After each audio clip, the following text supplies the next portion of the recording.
Olá pessoal, no último texto a gente entrou em um pouquinho de detalhes sobre aquele produto dos fatores de risco, o acervo de fatores de risco, e sobre o produto dos fatores de risco associados às atividades-chave do objeto.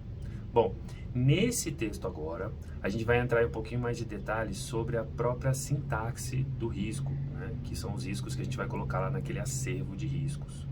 Então, vamos falar um pouquinho das partes ali do risco? Então, a primeira parte, né, o primeiro terço ali do risco, ele está relacionado às causas, certo? E o que são essas causas dentro de uma política pública de algo que pode dar errado? Bem, isso tem muito a ver com as fontes de problemas, com as fontes de fatores, né? São os fatores que são associados às fontes de problemas, ou de mau funcionamento, ou de baixa qualidade, ou de baixo rendimento, ou até mesmo de irregularidades que podem ocorrer na política pública, ali nos processos de trabalho da política pública. Bom, e quais são essas principais fontes? Quais são essas principais fontes? Bom, a primeira principal fonte são as pessoas, né? E aí a gente tem uma série de pessoas, né? Quem são essas pessoas que estão envolvidas numa política pública? Então a gente pode ter fontes que estão relacionadas ao próprio beneficiário, né? Então, por exemplo, alguma conduta do beneficiário pode ser fonte. Vamos pegar um exemplo?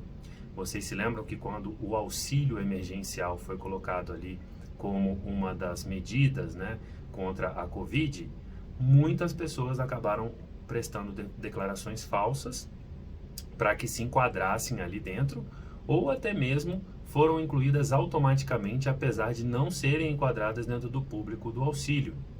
E isso é uma fonte de pessoas. A fonte pode ser até o próprio gestor ou até o colaborador que está relacionando ou fazendo alguma coisa ali para gerar produto de trabalho ou processo ali, ou tocando o processo para a política pública. E outra fonte de pessoas acaba sendo a própria organização. Às vezes a organização ou a pessoa jurídica ali que está por trás de um processo, ela pode também ser a fonte, né? Porque ela pode estar associada a alguma vulnerabilidade ali dentro do processo de trabalho. Bem, outra coisa importante que a gente tem que considerar é o próprio processo de trabalho. Ali dentro da caixinha tem várias atividades, né? Ali dentro das caixinhas do processo de trabalho tem várias atividades, e essas atividades podem estar mal desenhadas, mal dimensionadas ou mal sequenciadas, e isso é uma das fontes que a gente tem. Outra coisa é que elas sejam inadequadas, ou seja, estão sobrando ali dentro, ou até está faltando alguma atividade ali dentro do processo de trabalho. Ou um processo de trabalho, se a gente estiver mapeando no nível de, ou se pronunciando no nível de macroprocesso. E tem também os produtos, que são gerados, né, dentro ali de uma sequência de processos de trabalho.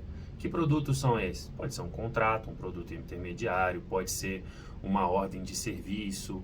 Então, tudo isso pode ter algum defeito associado a uma vulnerabilidade que pode ser causa de uma situação encontrada que não seja adequada ou que não seja aderente aos critérios.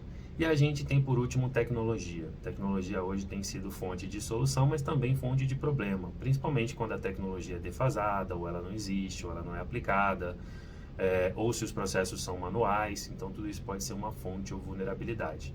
Importantíssimo a gente entender isso, porque é em cima dessas fontes e vulnerabilidades que a gente vai ver a efetividade dos controles, né? Será que eu estou eliminando essa causa? Bem, e aí a gente vai para o meio ali, que é a segunda parte, o segundo terço ali do risco, do fator de risco, que é a situação encontrada e o critério. Então, a situação encontrada, ela depende muito do critério que a gente elegeu lá atrás. Então, a gente tem vários tipos de critério. O primeiro critério, ele pode estar relacionado ali à maneira como a atividade é feita, ela pode estar relacionada a requisito ali daquela atividade, e aí pela antítese disso é que a gente vai chegar a uma situação encontrada que está contra, né? Ou que está realmente conferindo ali com a situação encontrada. Mas como é que eu diferencio a situação encontrada da causa, da fonte? Bom, isso está muito relacionado à sequência com que as coisas acontecem. Basicamente, eu vou dividir ali o meu processo de trabalho e as vulnerabilidades e as coisas que têm a aparência de dar errado, ou seja, os fatores de risco, em conjuntinhos de 3 em 3. Então, o que acontece primeiro tem a tendência de ser a fonte, o que acontece em segundo, a situação encontrada que está contra um objeto, e a sequência disso, né, a terceira ali, pode causar um impacto sobre a política pública. E aí eu tenho duas opções para marcar. Ou eu posso marcar aquela consequência imediata que vai atrapalhar o processo de trabalho ou a atividade seguinte, ou eu posso ir direto e pensar, bom, qual é o impacto disso lá no fim do processo, lá no objetivo da política pública? Ou eu posso trabalhar os dois. Olha, isso aqui vai gerar um produto ruim que vai causar um impacto lá no final, lá no objetivo da política pública. Então vocês vão ver isso aí no texto. Eu espero que vocês façam uma boa leitura, que ela seja proveitosa. Obrigado.